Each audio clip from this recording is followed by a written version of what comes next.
Magandang hapon po sa bawat isa. Good afternoon po. Hindi ko pong kasabi. Maya pagat panapon po kaya kongan. Amen. Excited ko pong atsuko king kilub na pisamban ng Gino. Amen. Dapat po. Ano po? Dapat maramdaman po natin yan.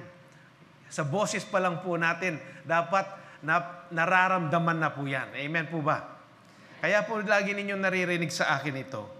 Dahil kung malungkot po tayo o hindi po tayo excited na pumunta dito sa bahay-sambahan ng ating Panginoon, there is something wrong. Mga di ka. Utusan mo na yung sarili mo. Bless the Lord, O my soul, and all that is within me. Utusan na po ninyo. Amen po ba? Para maging pakinabang po yung pagpunta po natin sa bahay-sambahan. Para po yung salita ng Diyos, manamnam po natin, malasahan po natin, maunawaan po natin. Kapag hindi po tayo ready o mabigat po yung ating katawan, yan po ay isang eskema ng kaaway, plano ng kaaway, para po hadlangan niya kung ano man po yung blessing na dapat maranasan mo o tanggapin mo ngayong hapon. Naunawaan po natin? Dapat alam po natin, you have the authority. Meron po tayong authority. Meron po tayong kapangyarihan para po i-rebuke po yan. Para po talian natin, palayasin natin yung mga espiritu na yan. Yung dullness, yung pong kawalang gana. Amen po ba? Kaya nga po sa hapong ito, napakasarap. Lagi po ninyo naririnig sa akin na napakasarap po na nasa loob ka o nasa tahanan ka ng ating Panginoon. Ano po, hindi ko po sinasabi na hindi maganda sa labas. Pero daman-daman mo po kapag nasa loob ka ng tahanan ng Diyos, nadadarama mo po yung kanyang presensya. O nadarama mo itong mga kasamahan mo dito na kasama mong sumasamba sa ating Panginoon. Ano po, iisa ang ating Espiritu. Ano po? Kaya nga, patapos na po ang month of March. Last Sunday na po natin ito. Napakabilis po ng panahon. Hindi po natin namamalayan yan. Nahahati na o nakakalahati na po natin ang 2022 dahil April na po ang susunod. Ano po? Kaya napakaganda po ng mga mensahe natin. Yung unang linggo po, ano po yung mensahe natin? Patungkol ho po dito yung kung paano mapalitan yung ating kaisipan. Change the way you think. Yung unang linggo po, ang ating naging topic ay change the way you think about God. Ano po ngayon ang pagkakilala ninyo sa ating Diyos? Ngayong nalaman ninyo, napag-aralan natin kung paano dapat napalitan na yung kaisipan po natin patungkol sa Diyos. Kung paano po yung pagkakilala natin sa Diyos. Ang Diyos po, hindi po siya masungit. Hindi po katulad ng tao kapag nagkasala ka, nagkamali ka, galit, kung hindi mapigilan ng sarili, may kasamang suntok yan. Ang Diyos wala po. Puro pagmamahal po yan. Kapag lumapit ka sa Kanya, nagkasala ka, hindi Kanya i-condemn, hindi siya maglilista. Hindi niya itatala yung mga bawat kasalanan na ating pong nagagawa. Laging bukas po yung kamay niya, dalawang kamay niya, para tanggapin ka. Ikaw na tunay na nagsisisi, nagpapakumbaba sa iyong mga kasalanan. Pangalawa po, ang Diyos po, dapat mapalitan po yung ating kaisipan. Change the way you think about yourself. Sino ka ba sa harapan ng Diyos? Nung tinanggap mo ang ating Panginoon bilang sarili mong tagapagligtas, Diyos ng buhay mo, ikaw po ay meron ng karapatang tumawag ng Ama o tawagin kang anak ng isang buhay na Diyos. Amen po ba? Ito po yung dapat malaman po natin sa ating sarili. Ako pala ay anak ng Diyos, ng isang buhay na Diyos, ang lumalang ng langit at ng lupa. Ang nagbibigay sa akin ng lahat ng mga blessings na kung meron ako ngayon. Ako pala ay anak ng isang Diyos na hindi mabagsik, hindi nagtatala ng anumang kasalanan. Ako pala ay isang anak ng Diyos na noon pa man Wala pa ako dito sa mundong ito. Minahal na niya ako. Dapat alam po natin ito. At ano po yung pangatlo? Change the way you think about trials. Sino po yung nabago ang kanyang kaisipan patungkol sa mga pagsubok at problema? Sino po? Nabago ho ba? Na ngayon alam natin na ang problema po ay hindi natin kaaway? Ang problema po ay hindi nagbibigay ng kapighatian sa atin, ng kalungkutan sa atin, kung hindi ang problema, ang mga pagsubok, ito po ay mga kaibigan natin. Ito po yung mga nagdadala ng blessing sa atin. Pastor, makano yung magdalang blessing, problema? Aba, ano ho ba ang sinasabi ng salita ng Diyos? Hindi ba kapag napagtagumpayan mo ang mga pagsubok na yan, ano ang blessing na meron ka? Hindi ba tumatatag ang iyong pananampalataya? Hindi ba kapag napagtatagumpayan mo yung mga pagsubok na yan, hindi ba may kaakibat na pagpapalayan? Meron kang nararanasan, meron kang tinanggap, may tatanggapin kang pagpapala. Ganito po yung problema. Hindi po dati, noong tayo ay walang kaalaman kung ano yung problema ayon sa salita ng Diyos, kapag may problema po tayo, ano ang kaagad na sinasabi natin? Gino, nano na naman po yun eh. Gino, nano naman yung binyemo ka na ako. Di ba? Makanyan. Ganyan po yung sinasabi natin. Ganyan yung lumalabas sa bibig natin. Pero ngayon, nauunawaan po natin, naiintindihan natin, ano yung mga pagsubok, ano ang mga problema sa buhay ng isang mananampalataya. Kapag may problema ka, Lord, salamat po. Masaya ka ngayon. Lord, salamat po dito sa problemang ito. Bakit ka nagpapasalamat? Dahil alam mo, merong isang Diyos na hindi mag-iiwan sa iyo, na kasama mo, na magbibigay ng kasagutan doon sa problema mong iyon. Amen po ba? Kaya ngayon, bago ka na kasing nilalang dapat nga yung luma mong pagkatao, hindi na dapat makasingit sa iyo. Amen po ba? Mga luma kasing pagkatao yan. Kaya ngayon, nabago na yung kaisipan natin patungkol sa problema, patungkol sa Diyos, patungkol sa iyong sarili. Nabago na po yan. Kaya dapat wag na natin pahintulutan po na makasingit pa yung luma nating pagkatao. Kasi yan po yung pilit na ibinabalik ng kaaway sa atin para po tayo muli ay malayo, malisya, ayabit na kang pasibayo. Maibalik ka niya muli doon sa luma mong pagkatao para pag may problema, managkas na ka na naman, magbuisit na ka na naman, mambabae na ka naman, minom na ka na naman, magdrugs na ka na naman.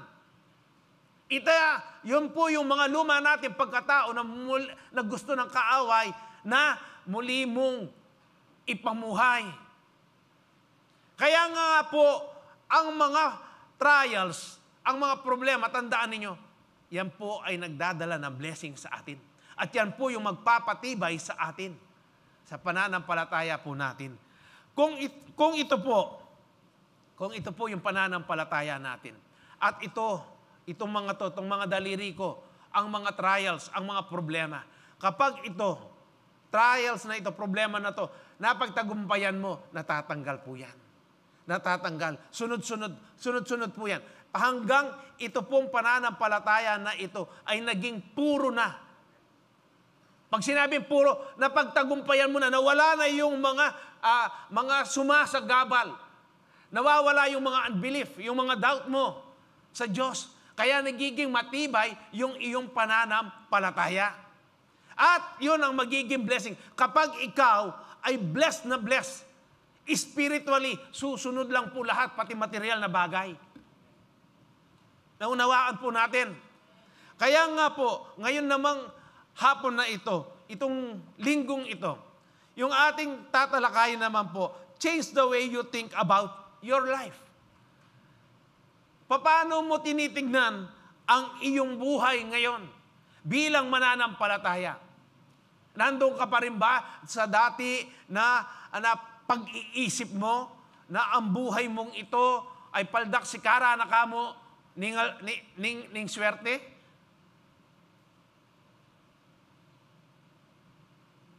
Ganun pa ba ang ating pagtingin sa ating sarili. Ngayon tayo po ay anak na ng Diyos. Ano ho ba ang sinasabi dito? Alam po ninyo, yung change the way you think about yourself. Noon tayo po ay nag-aaral, elementary, high school, college,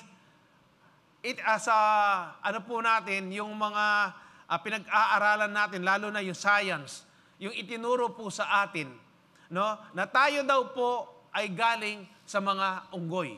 Sino pong naniniwala? Hindi po kayo galing sa unggoy? Okay ang matsin.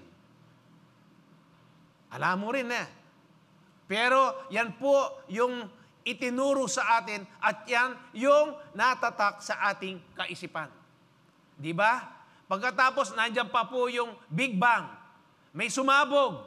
Pagkatapos, nanggaling tayo doon sa maliit na particles po. O molecules, kung ano man po yun. Pagkatapos, nagkaroon ka ng tao na develop ka. Pero sa atin po, yung natatak sa atin, galing tayo sa unggoy. Kung galing po tayo sa unggoy, bakit yung mga unggoy sa kasalukuyan, bakit hindi sila nagiging tao? Dapat hindi hihinto yan. Ano po? Bakit hindi nangyayari? Kasi hindi totoo. Mga teorya, kuro-kuro ng tao, galing po kasi sa tao. Ano po ba ang paniniwalaan natin? Yung sinasabi ng salita ng Diyos, ang Biblia, o yung mga kuro-kuro ng mga tao na gusto po nilang sirain kung ano yung totoo, kung saan tayo nanggaling at kung sino yung lumikha sa atin. Kung pag-aaralan po natin ng mabuti, yung Big Bang na sinasabi po nila, sumabog. Tingnan na lang po ninyo. Nung pumutok ba, nung sumabog ba ang Mount Pinatubo, meron siyang idinulot ba ng maganda? Yung Taal ngayon na sumasabog, meron ho ba siyang nadudulot ng maganda? Wala, puro kasiraan po, nasisira lahat. Di ba? Takot ang binibigay. Ano po?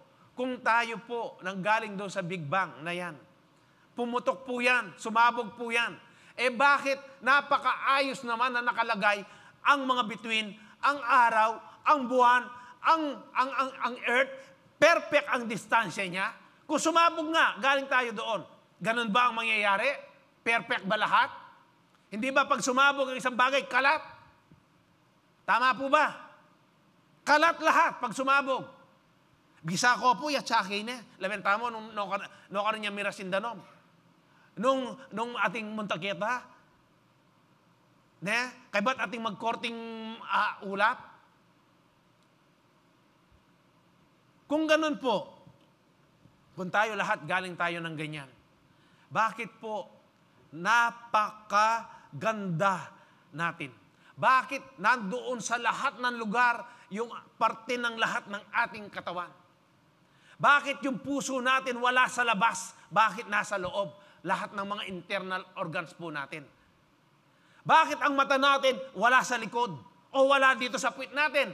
Bakit hindi yung puwit natin nandito sa mukha natin? May sense ho ba ang sinasabi ko?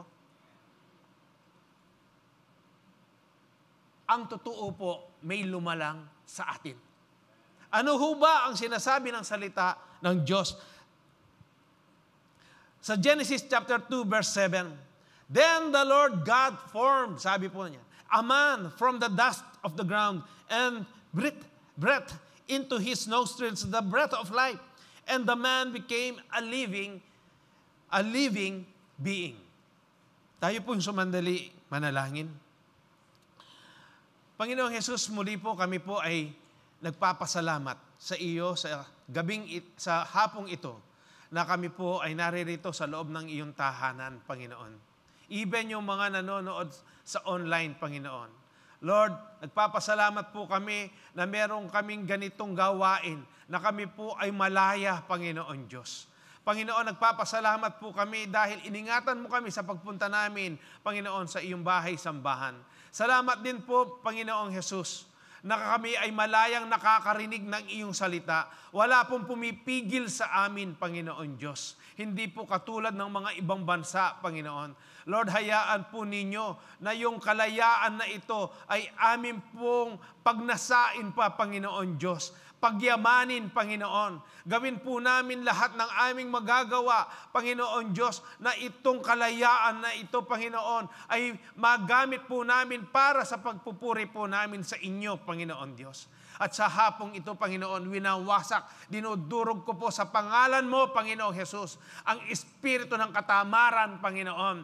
Yung espiritu ng dullness in the mighty name of Jesus. Nag-i-speak po ako, Panginoon Diyos, ng buhay, ng life, Panginoon Diyos, ng presence of mind, na bukas na puso, bukas na kaisipan, Panginoon, sa iyong salita, Panginoon Diyos. Panginoon, sa hapong ito, hayaan po ninyo na bawat isa't isa sa amin rito, Panginoon Diyos, ay tunay naming tanggapin, Panginoon, ang pagpapala na nagmumula sa iyong salita. Panginoong Jesus, lukuban mo po ako ng iyong banal na dugo at ng presensya mo, Panginoon, ang salita mo ang siyang magiging salita ko. Ang pangalan mo lang ang itataas namin sa bahay-sambahan, sa buhay po namin, Panginoon, at wala na pong iba. Maraming salamat po, Panginoon, sa iyo pa rin po ang aming taus-pusong pasasalamat sa pangalan ng aming Panginoong Jesus. Amen. Amen. Ang sabi po ng binasa po natin ng Genesis 2:7, Then the Lord God formed a man from the dust of the ground. Noon po, marami pong nagkukwento, nagsasabi, pag kinukwento nila ito, na tayo po ay nilalang o galing tayo sa putik. Hindi po. Kaya kung ano po natin, pagbabatayan natin ang salita ng Diyos, tayo po ay pinorma, ginawa ng Diyos. Saan po? Sa dust. Alam po ninyo yung dust? D-U-S-T, alabok. Tayo pong lahat ay nakapagwalis na ng alabok. Alikabok. Nepo. Nino po rin mamalis. Ay, intindihan nyo po nung naning burigong sabihan. Potang mamalis kang alikabok, alabok. Ano po ang nangyayari kung hinahampas mo ng malakas ang walis, timbo?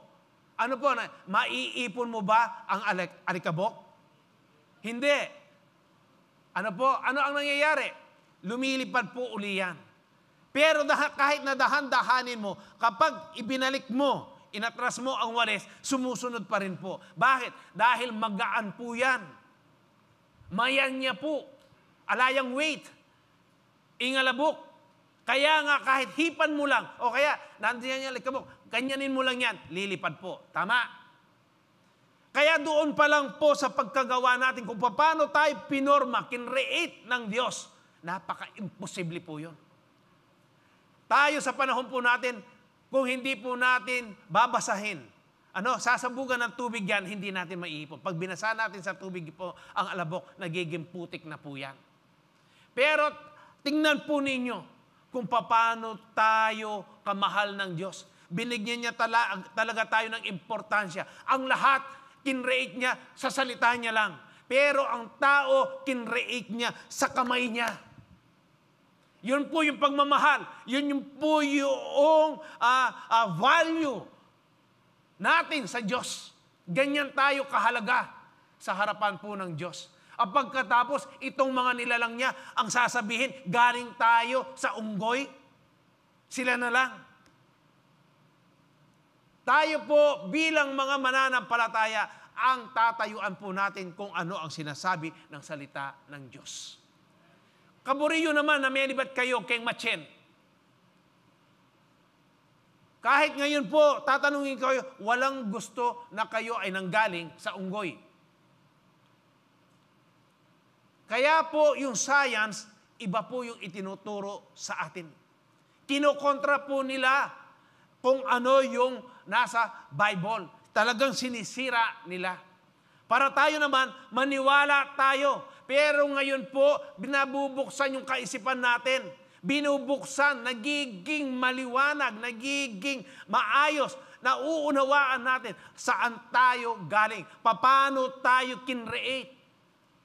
Sino yung nag-create sa atin? Isang Diyos na makapangyarihan, na walang pwedeng mag-explain kung saan siya galing. Walang pinanggalingan po ang ating Diyos. Noon pa ba, nandyan na siya. Kaya nga makapangyarihan, mystery yan eh. Lagi ninyo naririnig sa akin, kapag na-explain mo kung saan ang galing ang Diyos, yung pagka-Diyos niya, ano po, ba, ikaw ang lumalang sa Diyos. Kaya nga po dito makikita natin, ano po, then the Lord God formed a man from the dust of the ground at kanyang hiningahan. Kaya nga po, yung espiritu niya ay nasa sa atin. Kaya pag namatay tayo, yung espiritu po natin bumabalik sa Kanya. Hindi po bumabalik sa unggoy. Sa Kanya, sa ating Diyos. Bumabalik dahil sa Kanya galing yung ating espiritu, yung hininga po natin. Kaya nga po, and the man became a living being. Hindi sinabi, and the man became a living gorilla, monkey, cheetah. Hindi po sinabi yan. Kaya nga, being. Kaya nga po dito, na-create po tayo, perfect po tayo. Kaya nga lahat ng ating itsura, lahat ng parte ng ating katawan, nandyan po sa tamang lugar. Hindi nagkamali po ang Diyos. Bakit nagkakaroon po kung minsan merong isang mata pag ipinanganak? Dahil sa kagagawan ng tao yan. Ini-experiment nila. Pilit nilang ginagaya yung creation ng Diyos. Pero kahit kailan, hindi nila pwedeng gayahin yan. Nagagaya nila kasi meron na po. Ginaya nila. Gagayahin mo ang wala? Halimbawa, wala pang salamin. O, paano ka mag-iimbento? Paano mo gagawin na merong magkakaroon ng salamin? Kaya nga nagkakaroon ng marami pong uri ng salamin dahil meron silang pattern. Meron na silang nakita, gawang kepa, i-improve kepa. Kaya nga may bilog. Ano po, may kwadrado. Merong malaki. Ano po, na mga salamin. Yung mga grado niyan, inayos po nila. Pero tayo, ginawa po tayo, nilalang tayo ng Diyos na perfect po. Kahit anong itsura mo, ikaw ay galing sa Diyos. Nilalang ka ng Diyos. Nilikha ka ng Diyos. Amen po ba? Kaya perfect po tayo. We are created in His image, in His likeness, sa larawan ng Diyos. Sa Kanyang kinreate po tayo doon sa likeness niya, yung pagkakahawig. Kaya nga po nung nakaraan, nasabi natin, doon sa mensahe po natin na noong sila Eva at Adan po, nung kinreate sila, hindi pa sila nagkasala. Halos magkamukha sila doon sa glory ng Diyos. Ganon po, nawala po yan noong magkasala sila, yung disobedience. Kaya nga po dito, makikita natin, change the way you think about your life. Ano po? Kaya tandaan po ninyo, saan po tayo galing? Sino po yung lumikha sa atin? Ang Diyos. Buranyo na po, detan tiro da kaya katamo ken science, na menibat tamo king machin. Amen po ba? Hindi tayo nanggaling sa unggoy. Tandaan po na ninyo yan. Sa Jeremiah, sabi po ng first point po natin, life is not an accident, you have a purpose. Life is not an accident, you have a purpose. Ang buhay po natin ay hindi aksidente. Ano po, hindi lang, tamo mo kabudlin to.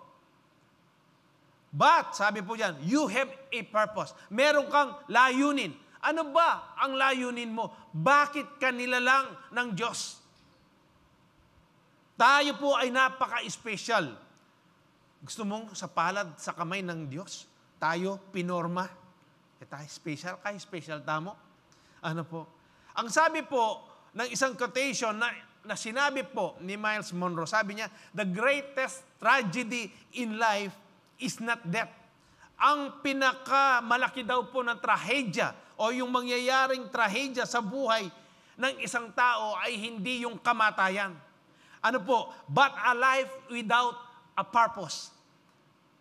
Subalit, sabi niya, yung bang pinakamalaking trahedya sa buhay ay hindi kamatayan, hindi yung mamamatay ang tao, kung hindi yung buhay na walang layunin. Yung hindi mo alam kung ano yung gagawin mo dito sa mundong ito. Kaya nga po, noong nandun tayo sa luma natin pagkatao, hindi talaga natin alam kung ano yung purpose po natin. Pero nung tinanggap natin si Kristo bilang Panginoon mo at tagapagligtas mo, nalaman mo ngayon, may purpose ka pala, meron ka palang layunin. Ano yung layunin mo? Ano ba ang sinasabi ng Ecclesiastes chapter 12 doon sa huli? Ang sabi niya, the whole duty of man, ano po, is to, excuse me po,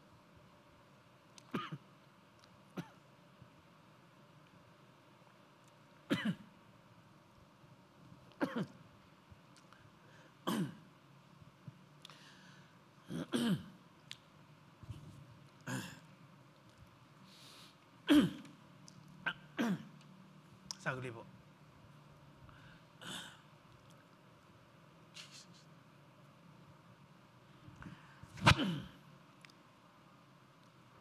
Ang purpose po natin, ang layunin po natin. Sabi ng Ecclesiastes chapter 12, verse 13, fear God and keep His commandments. For this is the whole duty of man. Ito po, bakit po tayo nilalang ng Diyos? Fear God. Pag sinabing fear God, respetuhin mo, alalahanin mo. Iuna mo ang Diyos sa buhay mo. At sundin mo ang kanyang mga pinag-uutos. Ito po yung layunin natin. Napakarami po na pwede nating gawin para sa ating Panginoon. Kapag ikaw ay naging tunay na mananampalataya, makikita mo kung ano yung layunin mo sa buhay mo, bakit naririto ka, at bakit nakilala mo ang ating Panginoong Jesus. Noong nasa mundo po tayo, ang nangyayari, kapag pagkagising mo sa umaga, ano ang routine ng buhay po natin? Kung hindi ka nagtatrabaho, anong gagawin mo? Lalabas ka na lang. Yan, punta ka sa mga barkada mo. Inom. Kwentuhan ng walang saysay. Hindi ka man lang makatulong sa bahay. Tama po ba? Pero noong ikaw ay na-born again, nakita mo, meron ka palang purpose. Ano yung purpose mo na yan? Yung pala, para sambahin mo ang Diyos. Gawin mo yung kanyang mga pinag-uutos. Yung pala yung purpose mo. Kaya nga, hindi tayo na naririto para lang kumain, matulog, at kinabukasan, gano'n na naman ang gagawin mo. Tandaan po natin, meron po tayong layunin. Amen po ba? Sa Jeremiah chapter 1, verse 5, sabi po, I knew you before I formed you in your mother's womb. Before you were born, I set you apart and appointed you as my prophet to the nation. I knew you. Bakit po sinabi ng Diyos ito kay Jeremiah? I knew you before I formed. I formed you in your mother's womb. Ang Diyos po ay Diyos ng kaalaman. Alam niya po lahat ang mangyayari. Yung mga nakaraan at yung mga pangkasalukuyan, alam po ng Diyos. Alam po ng Diyos itong nangyayari sa atin ngayon, na tayo na naririto at yung mga nanonood sa online, alam po niya na mangyayari na yan. Nakasulat na po yan, nakaplano na po yan. Alam na po ng Diyos. Alam po ng Diyos kung ano ang iniisip mo ngayon. Alam po, wala po tayo maitatago sa Diyos. Kaya nga sinabi niya, I knew you. Kaya nga po ang plano ng Diyos sa atin ay lahat ay mabuti. Amen po ba? Masantingan, alang matsura. Po tating mangutang, ot meging makanyan lareta, pastor. ot deta, makanyan la, ot deta kalulula, ot reta, makanyan imbyera. May purpose po yan. Alam po ninyo, sabi ko nga, kapag tayo po ay nagpapagawa ng bahay, hindi ho ba may plano yan? May perspective plan? O yung picture niya po at plano yan? Kapag ginawa ng mga architect, ng mga engineer yan, ano po, yung mga civil.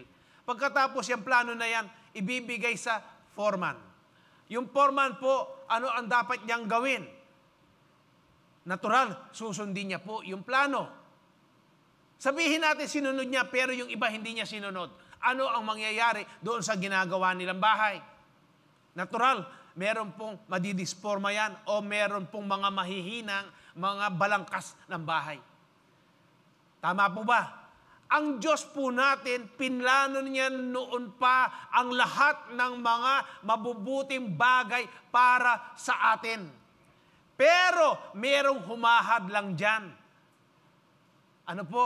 May humahad lang, ang kaaway. Ayaw po niyang maranasan ng bawat isa't isa sa atin yung mabubuting plano ng Diyos sa atin. Kaya ano ang ginagawa niya? Sinisira niya yung mga plano na yan. Kaya po dito sa Jeremiah chapter 1 verse 5, I knew you before I formed you in your mother's womb. Before you were born, I set you apart and appointed you as my prophet to the nation. Yung predestination po. Ang predestination po na sinasabi dito, yung buong maging katulad ka, kawangis ka ng Diyos. Tayo po ay gustong-gusto ng Diyos na makasama tayo niya doon sa buhay na walang hanggan. Yun po yung talagang plano niya sa atin. Eh bakit ang daming napapahamak? Kasi ang ginagawa nila, yung sarili nilang plano, yung kagustuhan nila. Ang sinusunod po nila. Yung sutsot ni Satanas, yung hilig ng laman, yun ang binibigyan nila ng halaga. Eh bakit may mga mayayaman na umaasenso? Akakit mo lang, masayala. Nakikita lang po natin, alam natin, bilyonaryo sila, marami silang pera. Pero masaya ba sila sa buhay nila? Yung bang plano ng Diyos sa kanila, nasunod ba? Yung pagkabilyonaryo nila, na dapat yung mga bilyon-bilyon nilang pera yan, na itutulong nila sa mga mahihirap. Kaya nga, binless sila. Nakukuha po ninyo, naunawaan ninyo. Tayo po, ano yung plano ng Diyos sa atin? Ano ba yung purpose po natin? Ano ba yung layunin natin? Bakit pinili tayo ng Diyos? Bakit nakilala mo ngayon si Kristo sa buhay mo? Ano yung layunin mo ngayon? Alam ng Diyos po yan. Kaya nga po, dito sabi niya, I knew you before I formed you in your mother's womb. Before you were born, I set you apart. Napakaganda po, no? Paano mo malalaman ngayon yung plano ng Diyos? Ito sinasabi niya na, before you were born, I set you apart. Paano mo malalaman ngayon yan? Natural po. Dito ninyo malalaman yan. Dito natin malalaman yan. Wala po tayong ibang pagkukunan kung hindi ito. Hindi po tayo pwedeng pumunta doon sa mga manghuhula. Pwede mo nga akong hulaan, akong ano yung plano ng Diyos sa akin. Kung ako ba ako nakasulat doon sa libro ng Diyos na ako itatama sa loto ng 25 million? Pwede mo bang basahin yun, sabihin sa akin? Hindi po ganun. Ano po? Ang plano po ng Diyos sa atin, mabuti po lahat. Walang masama. Kaya nga po sa Psalms chapter 139, verse 16, sabi po sa TPT, you saw who you created me to be before I became me, before I'd ever seen the light of the day. The number of days you planned for me were already recorded in your book. Ang sabi po sa NLT naman, you saw me before I was born. Every day of my life was recorded in your book. Every moment was laid out. You saw me. Nakita mo na ako bago pa ako ipinanganak. Bago pa magkakilala yung mga kanya-kanya nating mga magulang, kilala na po tayo ng Diyos. Ganyan po yung kaalaman ng Diyos. Kaya nga po, alam niya ang lahat. Kaya nga dito, ano sinasabi niya? Every day of my life was recorded in your life. Ang bawat araw na ipinamumuhay ko dito sa mundong ito, na alam po ninyo, alam na ninyo, nakarecord na, nakatala na. Every moment was laid out. Alam po ba ninyo yung laid out? Pag binabalangkas ang isang bahay, o kaya kung ano ang ginagawa mo, kung ano yung gamit na yun, pinagsusunod-sunod mo, magkakasunod po yan. Yun po yung I laid out. Sabi po dyan, laid out before a single day had passed. Kaya nga po itong araw na ito, meron pong ginawa, may nakasulat, may nakarecord, may nakatala na napakaganda po sa buhay po natin. Ano po yan? Isa, naririto kayo. Pinakikinggan ninyo, naririnig ninyo ang salita ng Diyos. Kayo po ay nare-remind kung gaano kayo kamahal ng Diyos at kung anong meron kayong layunin dito sa mundong ito. Isa po yan. Napakarami po. Suriin po ninyo ang sarili ninyo. Ano ba yung magagandang plano ng Diyos na aking naranasan? Sa isang linggong ito, ano yung mga yon?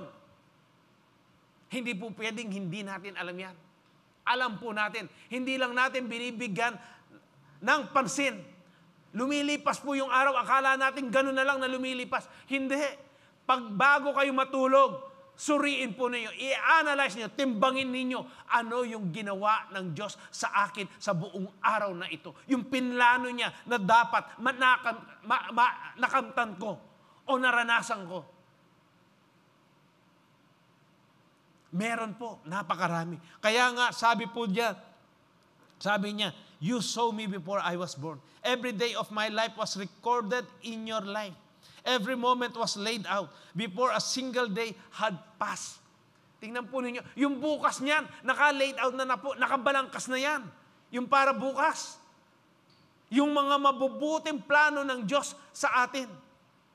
Ang plano talaga ng Diyos sa atin ay yung makasama Kanya. Yung bang, kaya Kanya nilalang, yung bang purihin Kanya. Kapag nasa loob ka ng bahay-sambahan niya, ano ba yung plano? Ano ba yung recorded? Ano ba yung itinala ng Diyos kapag nasa loob ka ng bahay-sambahan? Yung ibigay mo, yung kabuuan mo, yung puso mo, yung kaisipan mo, para pakinggan mo ang salita ng Diyos. Para maranasan mo yung Kanyang pagmamahal. Para maranasan mo yung Kanyang presensya.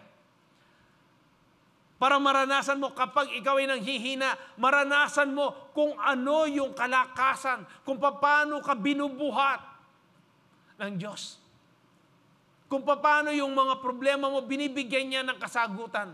Kung paano yung mga trials, yung pagsubok, hindi Kanya iniiwanan. Yan yung plano ng Diyos.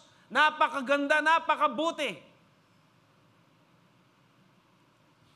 Pero ang kaaway po, pilit niyang sinisira yan.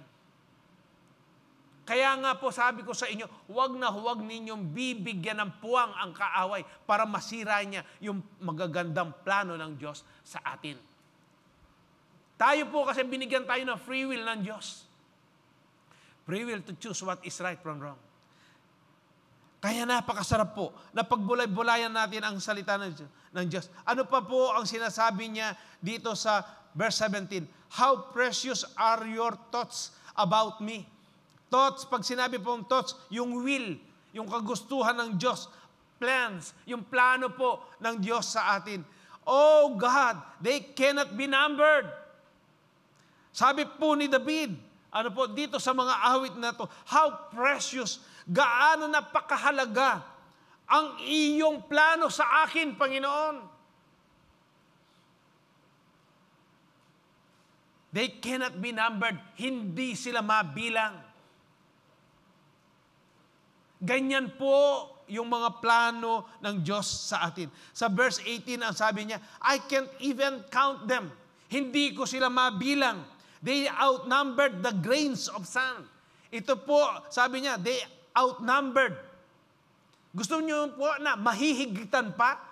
Yun lang kasakmal na buhangin po, mabibilang mo ba yan? Pero sinasabi dito sa salita ng Diyos, na outnumber pa yun, hindi pa mabilang yung bawat butil ng mga buhangin. Ganyan po yung plano ng Diyos sa bawat isa't isa sa atin. And when I wake up, you are still with me. Hallelujah.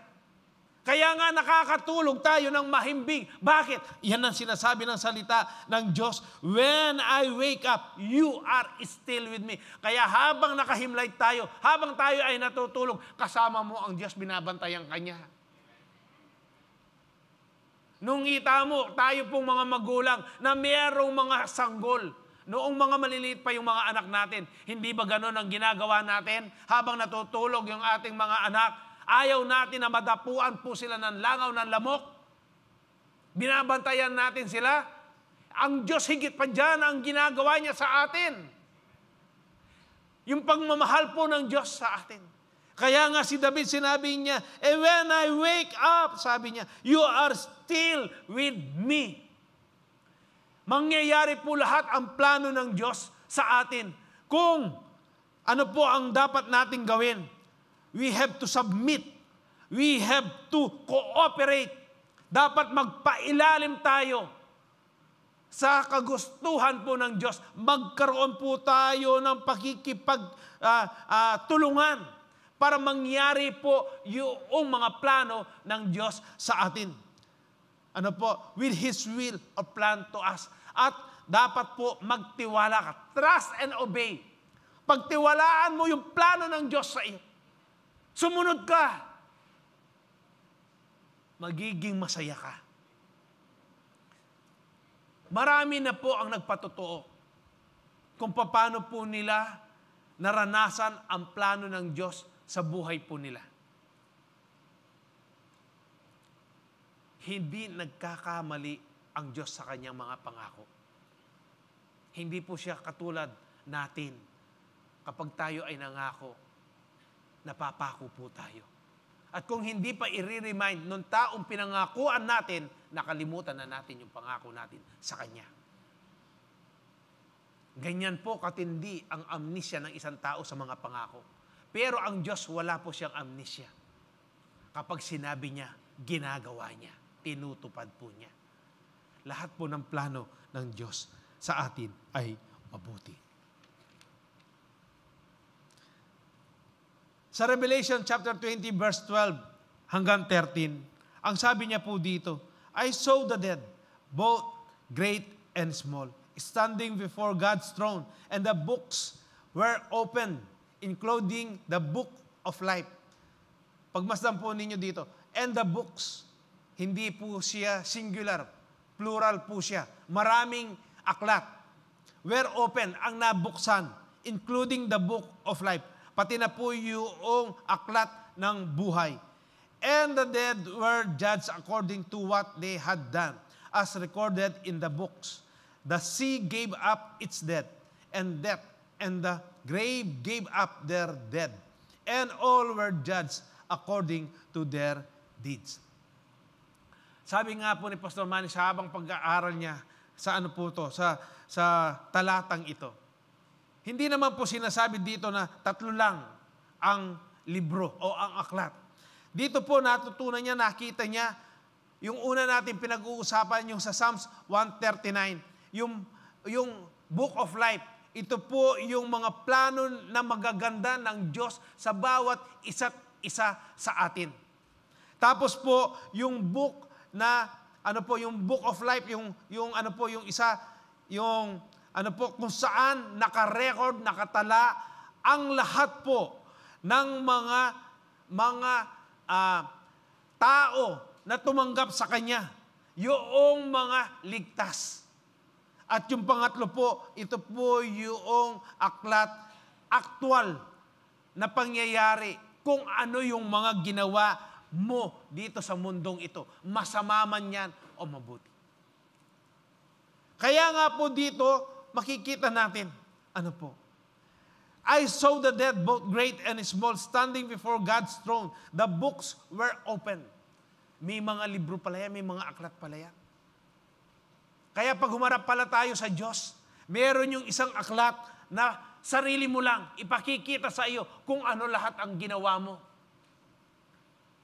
Sa Diyos po, wala pong imposible. Kahit na 8 billion pa tayo, makikita po natin yung sarili po natin. Kung ano yung mga pinaggagawa po natin. Ano yung mga sikreto po natin. Ipakikita ng Diyos yan. Kaya nga po dito, lahat tayo haharap po sa Diyos. Kaya nga, inam na ating pong talagang pagbulay-bulayan. Anong meron tayo dito? Ano yung purpose po natin? Ano ba yung layunin po natin? Ang layunin po natin dito sa mundong ito, kaya naririto tayo, para bigyan po o mapasaya o ma-please po natin ang Diyos sa ating pong mga ginagawa. Ang sabi po ng Jeremiah 29:11, "For I know the thoughts that I think toward you, says the Lord, thoughts of peace and not of evil, to give you a future and a hope." For I know the thoughts. Alam ko kung ano yung plano, ano yung gusto ko, sabi po ng Diyos, that I think toward you. Lahat po tayo, talagang magaganda po yung inihanda na ng Diyos sa atin. Sino po ang naniniwala nito? Yun lang po makilala natin ang ating Panginoong Hesus.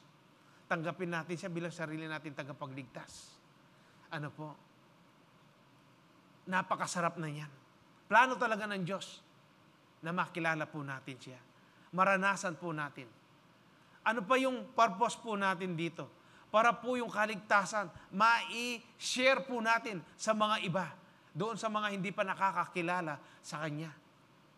Yan po yung layunin natin dito. Alam po ninyo, kapag meron pong isang kaluluwa na idadala po natin sa ating Panginoon, masayang-masayaya po yung Ginoo. Kaya nga, libo-libong mga anghel po, yung mga nagagalak, nagpa-party sa langit. Kaya nga po, for I know the thoughts that I think towards you, says the Lord. Kung ikaw ay isang engineer, alam po ninyo yung mga plano natin, minsan yung mga tao, hindi ba ang daming mga, tangin po yung buriko. Dahil yung ang uso ngayon, yung IT, mag-IT na ako mo kasi maragul sa sweldo. Ingkay. Yan may uso yung nursing, mag-nursing na ako mo. Yan may uso yung seaman, mag-seaman na ako mo. Ingkay na. Ganyan ang po ng tao, yung plano niya. Pagkatapos, kapag nagsawa siya, pala kaya makanya niya, kumana ako mong makanya. Hingkain. Kaya yung iba po, nakakalima ng kurso, hindi pa rin natatapos. Pero ang plano ng Diyos, hindi po pa iba-iba. Consistent po ang plano ng Diyos sa bawat isa't isa sa atin. Kaya wag po ninyong hayaan na sirain ng kaaway yung plano na yan ng Diyos sa atin. Naunawaan po natin, wag natin siyang papayagan, kaya nasisira po yan kasi pinapayagan natin. Mga kabataan, kung may plano kayo, ano yung plano ninyo sa inyong buhay? Isanggunin ninyo sa ating Panginoon. Tanungin, Lord, nano po itang plano yu ka na ako? Ang masanting, sasabihan na ni salita mo, Ginoo, itinala mo na, isinulat mo na. Alam po ninyo, kapag yan ang ginawa ninyo, blessed na blessed ka. Hindi ka manghihinawa. Hindi ka magpapasori. Pasasalamatan mo lang ang Diyos. Pangalawa po na points natin. Sabi niya, your life is not your own. You are God's special possession. Amen po ba? Hindi ho ba kayo masaya? Your life is not your own. Ang buhay po natin ay hindi sa atin. You are God's special possession. Ikaw ay pag-aari, special na pag-aari ng Diyos. Kaya nga, pinorma kanya pinorma tayo sa kanyang kamay. Special possession nga tayo yung lahat ng mga nakikita natin, sa salita niya lang, sa bibig lang niya, kinreate. Pero tayo, sa kamay niya. Kaya nga, special possession tayo ng Diyos. Kapag tayo po ay binigyan ng isang bagay na napakahalaga, napakaganda, ano ang ginagawa po natin? Inilalagay ba lang natin sa isang tabi o yung pagkabigay niya, ibabato mo na lang sa isang sulok? Di ba, tinatago natin ito, ilalagay natin sa isang lugar na hindi siya basta-basta masisira o magagalaw ng mga bata. Kaya po tayo ay iniingatan tayo ng Diyos. Kaya nga yung sabi ni David doon, yung pagtulog ko, pagkagising ko, nandiyan ka. Ikayo po nandingabak, kagising nyo, pasalamat ko aking Ginoo. O kabut kayo tinalakad, tinimpla kayong kapeyo, minom kayo, mendilo kayo, memiblas kayo. Dapat po, magiging ugali po natin, pagkagising natin sa umaga, marunong po tayo magpasalamat sa Diyos. At purihin na po natin ang ating Panginoon. Ang sarap yun, yung nakahiga ka pa lang, yung babalakin mo pa lang, yung tatayo ka pa lang, pero nasa isip mo, Lord, salamat po. Lord, salamat po. Salamat kay Ngaldong ini. Lord, salamat po, may katutod ko. Yung nasa isip mo, yung pagkatayo mo, pagkaupuan mo ng ganyan, talagang yung pasasalamat mo sa Diyos, talagang hindi mapigilan. Dapat po ganun yung ating nagiging ugali. Kaya ano po ang sabi ng salita ng Diyos? Jeremiah 10:23, Lord, I know that people's lives are not their own. It is not for them to direct their steps. Dito po nasabi ni Jeremiah ito sa Diyos, dahil po nung panahon na yon, sila po ay nilulusob ng mga tiga-Babylonia. Sasakupin na po sila. Alam po niya na ang Diyos ang nagpadala nito. Pero sinabi pa rin po ni Jeremiah sa Diyos, Lord, I know that people's lives are not their own. Panginoon, Diyos, alam ko po na ang buhay ng mga tao ay hindi sa kanila. It is not for them to direct their steps. Hindi sila yung masusunod kung ano yung plano nila. Ikaw pa rin, Panginoon. Binibigyan niya po, ina-accept niya, ina-acknowledge niya sa kanyang sarili na ang Diyos pa rin ang may plano sa kanyang buhay. Ang Diyos pa rin ang matutupad kung ano ang mangyayari doon sa sitwasyon nilang yon. Ganon niya in-acknowledge ang Diyos. Kaya dapat tayo po ina-acknowledge natin ang Diyos. Ano man po yung nangyayari sa atin, marunong ba kayo magpasalamat? Katulad nung napag-aralan natin last week, yung bang mga trials ngayon, yung mga problema na yan, pinapasalamatan ba ninyo sa Diyos ngayon? Bakit may problema? Bakit merong trials? O hanggang ngayon, Lord, na naman ini? Dapat hindi na ganyan yung lumalabas sa bibig po natin. Hallelujah. Praise the Lord. Kapag may problema, ano ngayon? So what, Satan? So what? Kaya yung isang kongkasiyo, sabi niya, kapag binibigay na raw niya yung tithes niya, tapos sasabihin sa kanya sinusutsutan siya ni Satanas, sabi niya, mababawasan na naman yung pera mo. So what? O nanong yan Satanas? May change na kakaisipan. Balo mo na yung sagutan, Satanas ngini.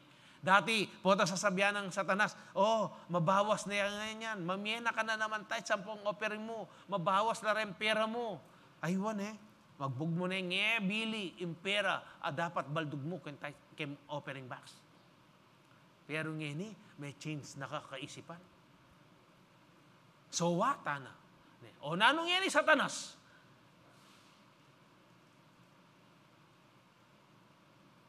At inya nga karapat? Alaya. At inya nga kakarapat Satanas po, papayagan me. potang payagan mo. Kaya nga po, dito makikita natin, Lord, I know that people's lives are not their own. Gino, ibiya ko nga ini. Iya po, tanako. Eke pag-aari ni. Ika ing mikibandi kanini, balo mo nga, nung nano ing mayap, nung nano laretay itinalamo, kung ano yung mga itinalamo, Panginoon, siya pong mangyari sa akin. Amen po. Dapat makanyan, tayang i-acknowledge. Ing ginukembiyata mo. Aliway tang, iya ko yung masunod.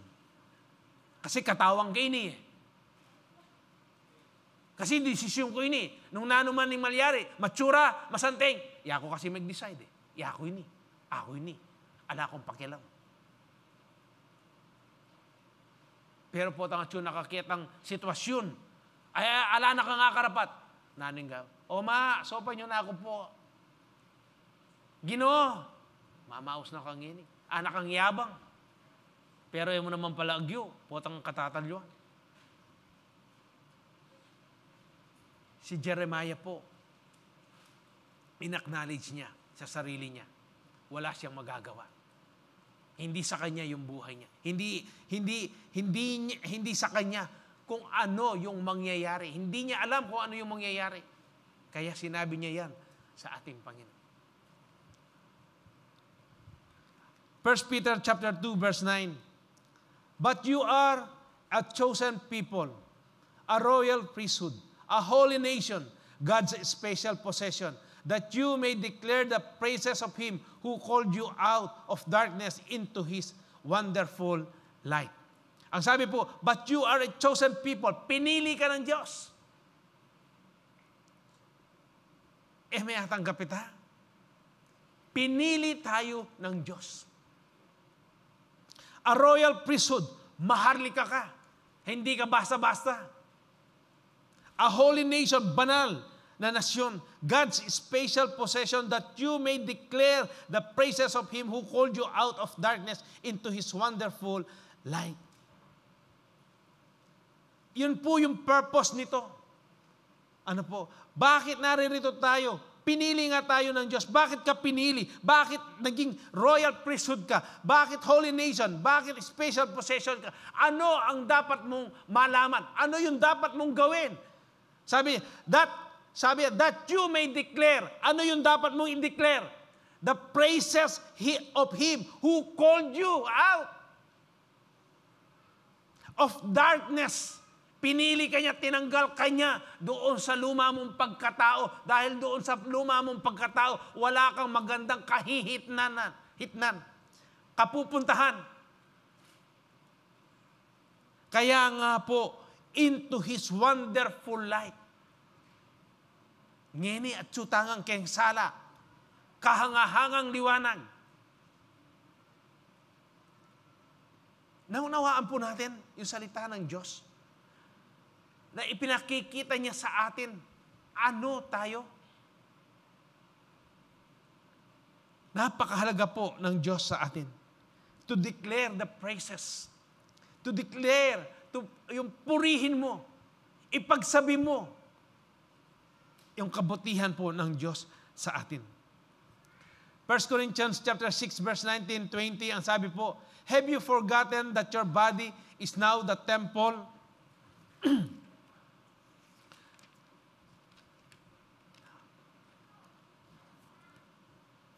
Have you forgotten, sabi po, 1 Corinthians 6:19-20, have you forgotten that your body is now the sacred temple of the Spirit of holiness, who lives in you? You don't belong to yourself any longer, for the gift of God, the Holy Spirit, lives inside your sanctuary.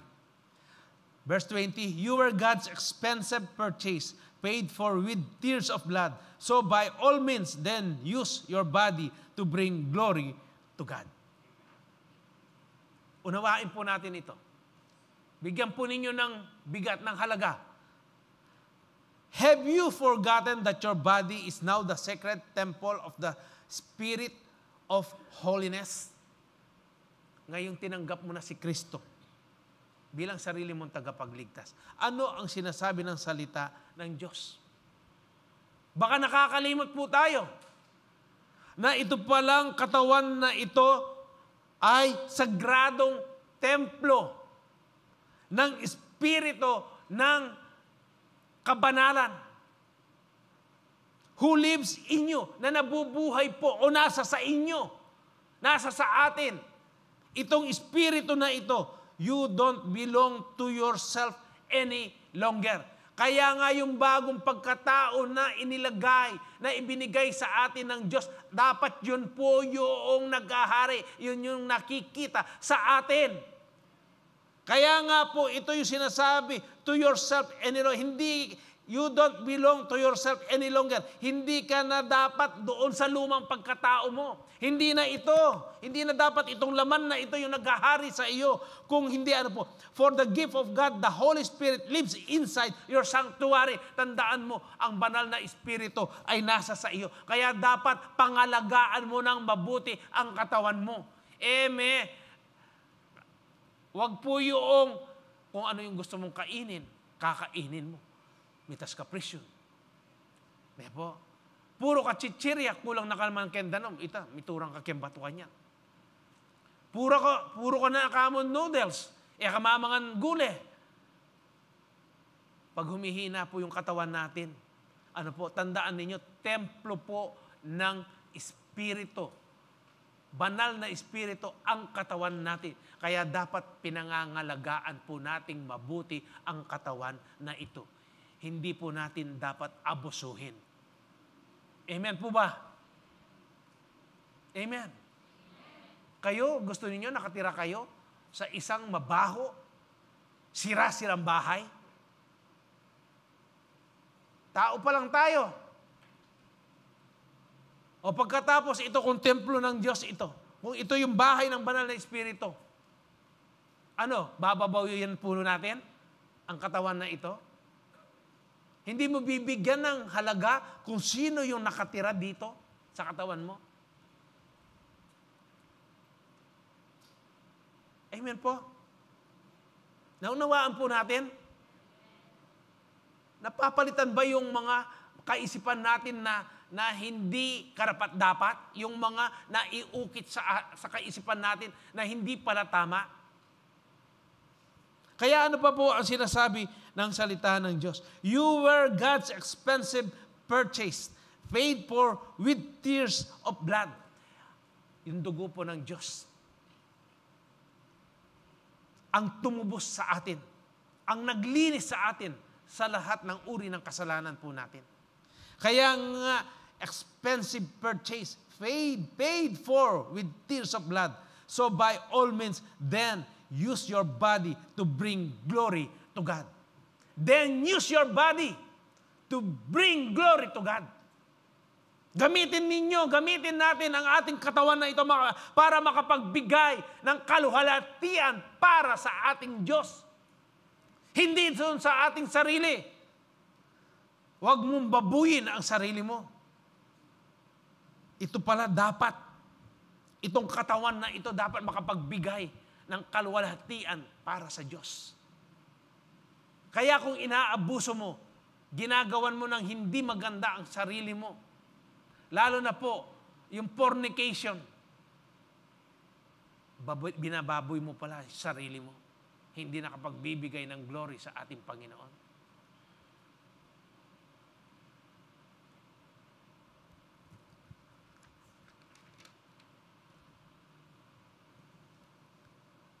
Pangatlo po, life.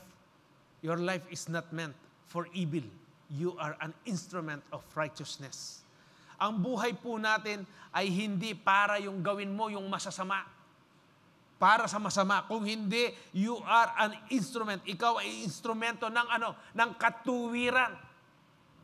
Romans 6:13, ang sabi niya po, do not offer any part of yourself to sin as an instrument of wickedness.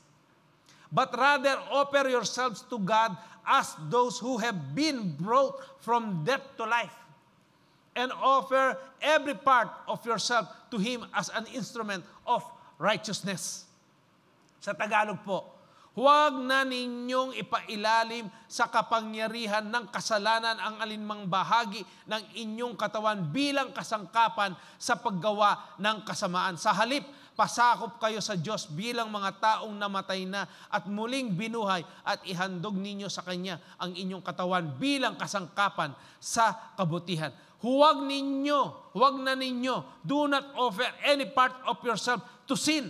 Huwag na po ninyong ipagamit kay Satanas yung anuman parte ng katawan mo. Nakadapat kakanyan. Amen po ba? Kasi nung kakanyan, kananita. No karinitang makanyan. May gagamitan ng mata mo para, mag-online sabong.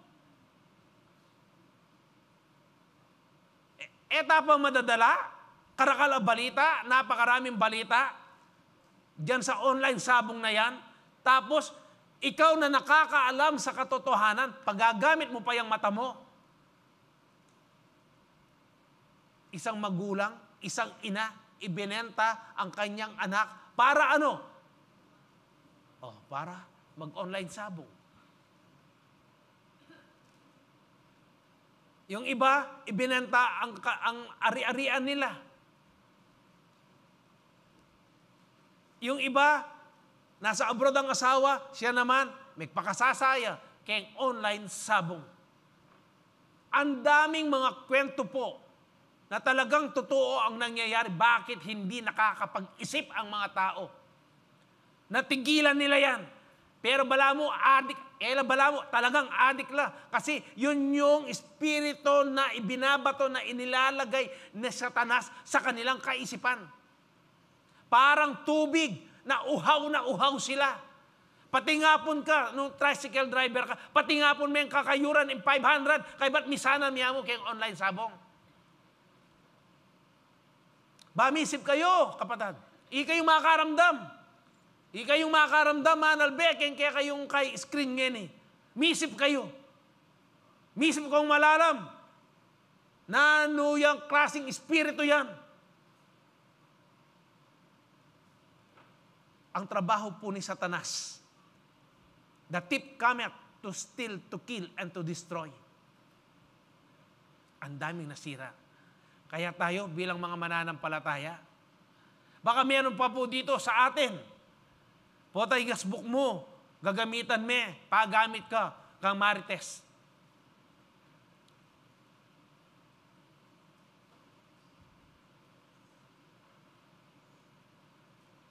Pota rening gamat areni, tatalan na pa po. Magtongits ka pa. Pota kakawe ka pa. Naalandan no.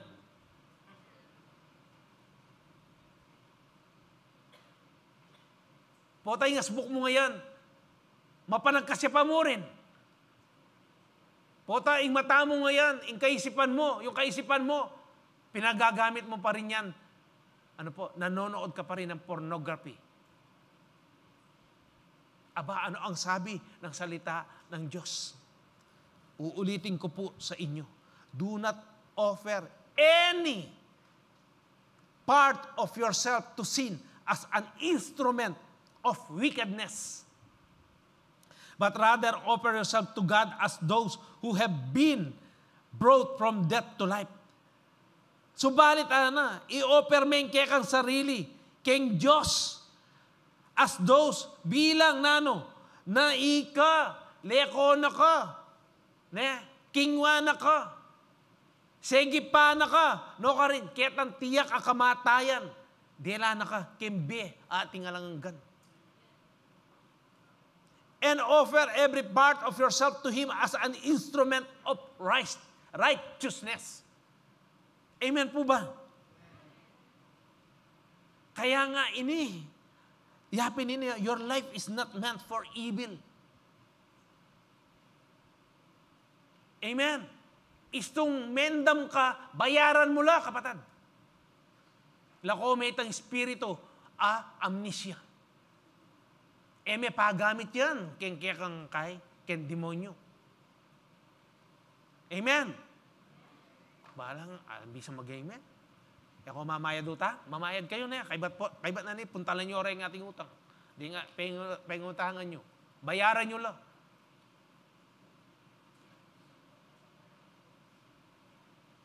Masakit siya po yung salita na ng Ginoo, pero marirelease ka. The truth shall set us all free. Kaya salita na ng Ginoo. Tandahan ng tamo po, ganagan ng parti na ng katawan tamo, dapat ma-o-offer yan. Makapamilang glory kay Ginoo. Amen. Ingasbuk, gamitan tayo po na para mag-share na ng salita na ng Ginoo. Ing-isip tamo, misip ya, nung makanano may pa, yung pinagkatiwala na ministry ng Diyos sa iyo, kung paano pa magawa ito ng maayos, ng may kabutihan, na makapagbigay ng kagalakan sa Diyos. Yung paningin mo, gamitin mo yan. Napakarami pa palang mga naliligaw na kaluluwa. Amen po ba? Malinaw ho ba sa atin ang Romans chapter 6 verse 13? Ano pa po ang sabi ng salita ng Diyos? Romans 6:16. Don't you know that when you offer ourselves to someone as obedient slaves, you are slaves of the one you obey? Kaya po, nino po rin yung mga iba po, yung pong detang manutang, detang mandam, kareng Bombay, wari, maging slave darang Bombay darang mapanutang. Ala, kasi potang datang na ibumbay, mo nabalo na nano yung gawan mo para mo makapamahid ka kaya. Maging slave ka kaya. Tatalnana ka. Ingay na. Kaya nga po, whether you are slaves to sin, which leads to death, or to obedience, which leads to righteousness. Naning buriyo. Slaves ka ng kasalanan, which leads to death, or to obedience. Kanino ka mag-obey? King Ginoo, which leads to righteousness. Sa ano ka rin? Mamili kayo po. Tayo po, nilalang tayo ng Diyos. Hindi po para maging buntot. Tayo po ay nilalang ng Diyos para tayo ang maging ulo, head, not the tail. Napakarami pong planong maganda ng Diyos sa atin. Napakasarap po pag ito ay natutupad sa ating buhay. Romans 12:1 and 2. Ang sabi po dito, and so, dear brothers and sisters, I plead, nagmamakalunos kuke kayo. Magmakalunos kuke kayo. I plead with you to give your bodies to God because of for all He has done for you. Ano ba ang ginawa ni Kristo sa atin? Hindi ba ipinagkaloob niya, ibinigay niya yung buhay niya sa bawat isa't isa sa atin? Meteya po, namatay po siya sa krus. Para kanino? Para sa iyo, para sa ating lahat. Para ano? Para magkaroon ka ng kapatawaran, magkaroon ka ng salvation, ng kaligtasan, magkaroon ka ng kagalingan sa iyong katawan, physically, spiritually. Maranasan mo yung blessing ng Diyos. Ito po yung sinasabi dito, He has done for you, ang sabi niya. Let them be a living and holy sacrifice, the kind He will find acceptable. This is truly the way to worship Him. Sabi niya po, I plead with you to give your bodies. To give, ibigay mo yung sarili mo. Sabi diyan, to God because of all He has done for you. Let them be a living and holy sacrifice. Itong katawan natin, maging buhay at banal na sakripisyo. The kind He will find acceptable. This is truly the way to worship Him. Ito pala yung totoong pagsamba sa Diyos. Kapag yung katawan po natin, na-o-offer po natin na may kabanalan, buhay at banal na sakripisyo sa ating Panginoon. Ito pala yung tunay na worship. Ano pa po ang sinasabi niya? Don't copy the behavior and customs of this world, but let God transform you into a new person by changing the way you think. Then you will learn to know God's will for you, which is good and pleasing and perfect.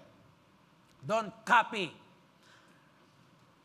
the system, the behavior of this world. Ano ba ang sistema ng panahon po natin ngayon? Nakikita natin na nagiging materialistic po ang mga tao ngayon. Para bang nakakalimutan nila ang Diyos. Yung iba, trabaho na lang ng trabaho. Agkatan mong samba, painawa ko pa bro, kasi may puyat ko, may overtime ko na bing. Don't copy the system of this world.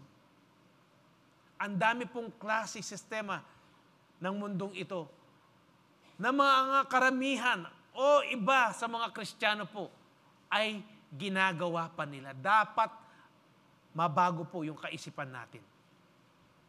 Yun lang po sinasabi ko sa inyo. Yun lang pong inaayos niya yung yung tithes niya. Pagkatapos, kung nasa mundo pa yan, ano ba yung sistema ng mundo? Hindi ba noon tayo, pag nagsamba tayo kapag offering na, kung ano lang yung mabubunot mo? Yun ang sistema eh. Ang sistema pa doon, para pag bumunot ka, yung gusto mo lang ibigay, ang mabubunot mo, maglalagay ka na dyan, 20 pesos. Para pag bumunot ka ng ganon, wala ka ng ibang bubunutin kung hindi yung 20 pesos na yon. Dahil yung tigi 100, 500, 1,000, nasa pitaka mo na. Sistema po ng mundo yan. Yan yung itinuturo ni Satanas. Pero ngayon pong na-change, na bago yung kaisipan natin, hindi na natin ginagawa yon. Amen po ba? Hindi na 20 pesos ngayon. Amen. At hindi na po nasa kaisipan natin na nababawasan yung ating pera pag nagbigay tayo sa ating Panginoon. Kung hindi, blessing yan. Nagbibigay ka sa Diyos dahil mahal mo ang Diyos. Pinapasalamatan mo ang Diyos sa mga blessing na ibinibigay niya sa iyo.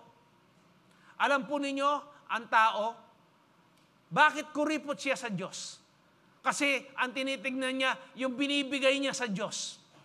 Sa 1,000, 100 ang ibibigay mo, yun ang kinukwenta natin, yung 100 na binibigay natin.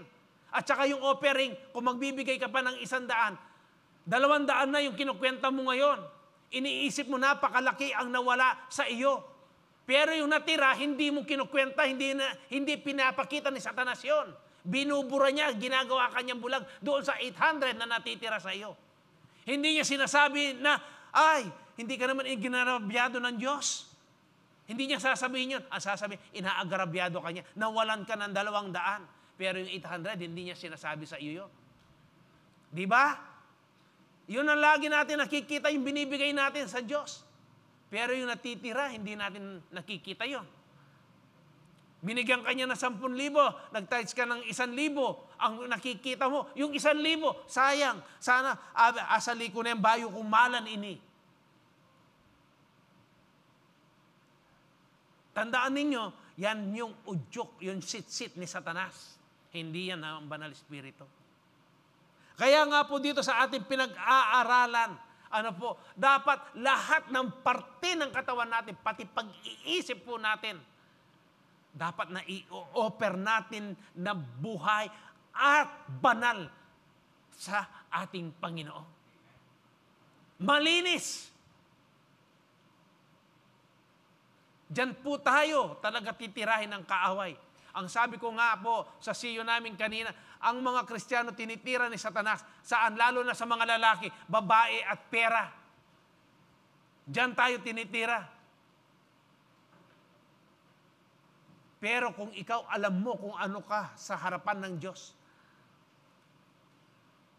hindi mananaig si Satanas. Tandaan po ninyo, dito, dahil sama-sama tayo, matatag tayo.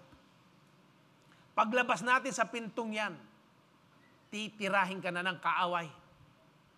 laweng kumo. Laweng kumo itang dimdam mo, nung apangabiyayan mo, nung manatili aking puso mo. Laweng kumo nung agawa mo. Sige. Kaya nga dapat alam natin ang eskema, ang plano ng kaaway. Nadidiscern po natin yan dapat. Paano mo madidiscern yan kung kulang ka ng Joshua 1:8?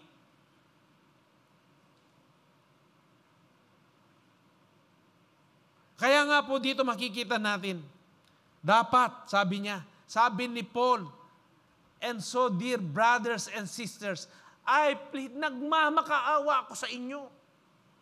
Magmakalunos na ako kayo, sabi niya. With you to give your bodies to God because of all He has done for you. Isipan nyo naman, bigyan yung halaga. Ano ba yung ginawa ni Kristo sa krus na yan?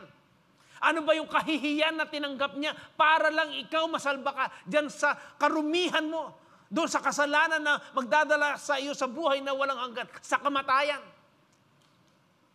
Bigyan mo naman ng halaga ito, sabi ni Paul. Kaya nga nagmamakaawa siya. Let them be a living and holy sacrifice, the kind He will find acceptable. Ito lang pala yung katanggap-tanggap sa ating Panginoon. Itong katawan na ito, kapag ito ay hindi mo pinagamit sa kaaway, kahit na anong parte ng katawan mo. This is truly the way to worship. Don't copy. Huwag ninyong gayahin, kopyahin yung sistema, yung ugali ng mundong ito. But let God transform you. Sino po ang magta-transform? Sino yung pwedeng magbago lang sa atin? Ikaw ba? Yung bang kaibigan mo? Yung bang asawa mo? Hindi po. Ano ang sinasabi ng salita ng Diyos? Sino yung magta-transform sa iyo? Sino yung pwedeng magbago sa iyo? Walang iba kung hindi ang Diyos. Para mabago niya yan, dapat magbasa ka, mag-aral ka ng salita niya. Ano po ang sinasabi diyan? Transform you into a new person by changing the way you think. Dahil kung ano yung pag-iisip natin po, ano yung iniisip natin, ito kasi yung lumalabas sa pagkatao po natin. Ito yung nangyayari sa atin. Kaya nga, then you will learn to know God's will. Kapag na-change po, na-transform yung ating kaisipan, yung new person ay nandyan po sa atin. Malalaman mo ngayon, ano po, yung God's will. Ano yung will ng Diyos sa bawat isa't isa sa atin? Good, pleasing, and perfect. Good, pleasing, and perfect. Yan po yung will ng Diyos para sa atin. Kapag ang buong katawan mo, pinahalagahan mo, iningatan mo, hindi mo pinagamit kay Satanas at sa kanyang mga kampon na demonyo, ano po, ito pala yung pleasing, ito pala yung buhay, holy, na sakripisyo na pwede nating ipagkaloob sa ating Diyos. Ito pala yung pagsamba na dapat nating matutunan. Amen po ba? Malino ya po kaya katamo, na ano ya in worship, na ano ya in dapat worship, acceptable king Gino, in katawan tamo, dapat malinis siya. Apin sasabihan na ni salita na ng Gino. Naman po pwede, hindi po natin pwedeng bakli, putuli, ipaklian o ibahin. Ano po, yan ang sinasabi ng salita ng Diyos.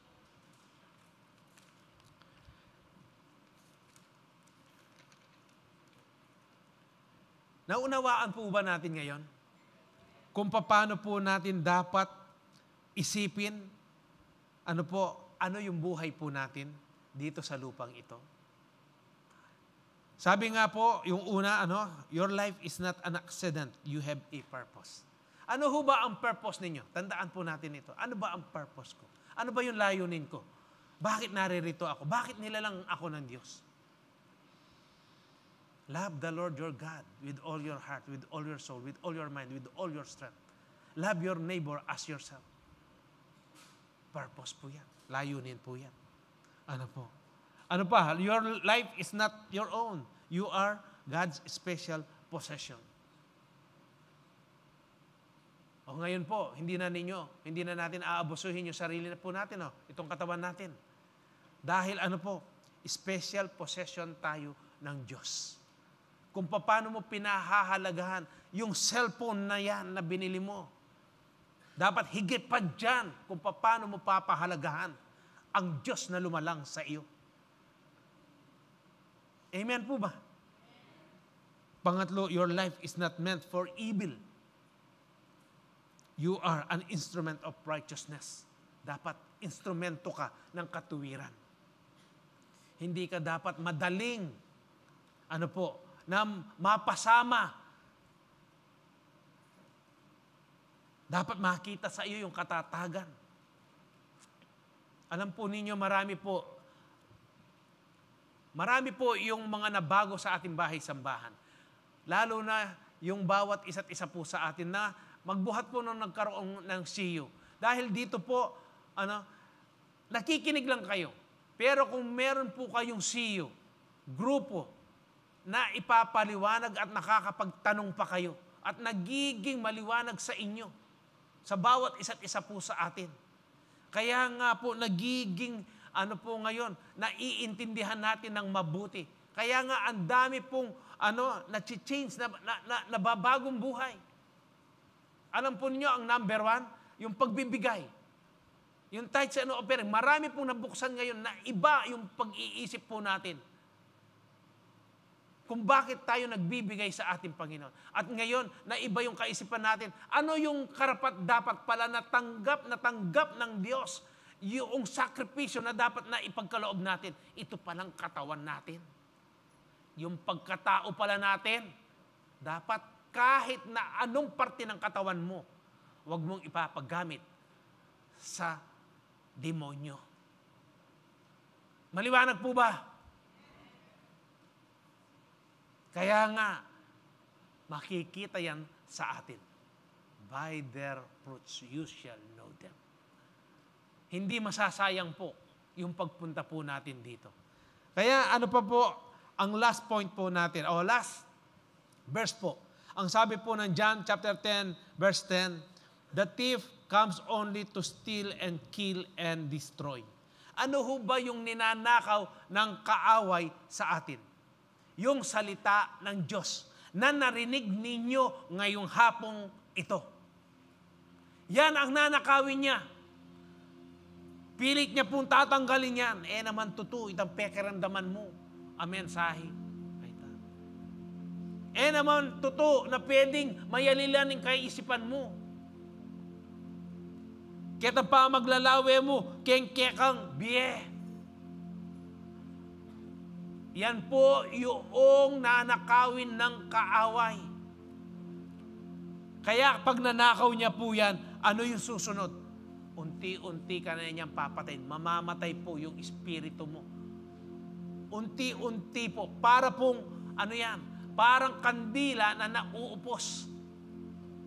Unti-unti natutunaw. Yan yung gusto niyang mangyari po sa atin. Nanakawin niya yung salita ng Diyos. Pagkatapos katulad po yun doon sa parable of the seeds, yung bang, yung mabuting, seed, lumaki siya, kasama niya, yung mga problema, pagkatapos na overwhelmed siya doon sa problema, ano nangyari?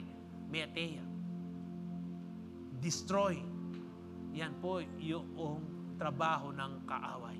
Kaya sa hapon pong ito, ano man po yung narinig ninyo, yung narinig ninyong mensahe na yan, huwag na huwag po ninyong ibibigay. Huwag ninyong isishare kay Satanas. Sa inyo lang po yan.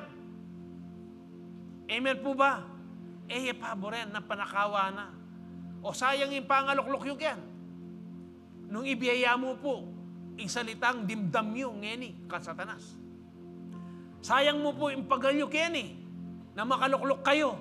Pagkatapos, minsan lang po ninyong ibibigay kay Satanas. Huwag na huwag po ninyong gagawin yan. Kung kayo, tutoksuhin kayo ng kaaway mamaya dyan, gamitan niya yung agading salita na ng Ginoo. Amen po ba? Kaya nga po, ano ang sabi doon sa susunod na sentence? I came, dumating ako. Sino ang dumating? Si Kristo. That they may have life and have it abundantly. Hindi lang po para tanggapin mo lang, para magkaroon ka ng buhay. Kung hindi, buhay na masagana. Yan po yung plano ng Diyos sa atin. E ako masaya? You are sabing amen? Ito po, I came that they may have life and have it abundantly. Kanyamana po ni salita na ng Ginoo. Kanyamana, yung plano na ng Ginoo kaya katamo. Napakasarap po ng plano ng Diyos sa atin. Change the way you think about your life. Amen po ba? Tayo pong lahat ay tumayo. Tatanggap po tayo ng banal na hapunan. At habang tayo po ay inaawitan ng ating mga praise and worship, sambahin po natin ang ating Diyos. Hayaan po natin na itong mga narinig po natin na salita niya ay magbigay po ng kalakasan po sa atin. At nabuksan po yung kaisipan natin na dapat hindi natin ibibigay ang salita o hindi natin hahayaan na manakaw ng kaaway ang salita ng Diyos na Kanya pong ipinagkaloob sa atin sa hapong ito.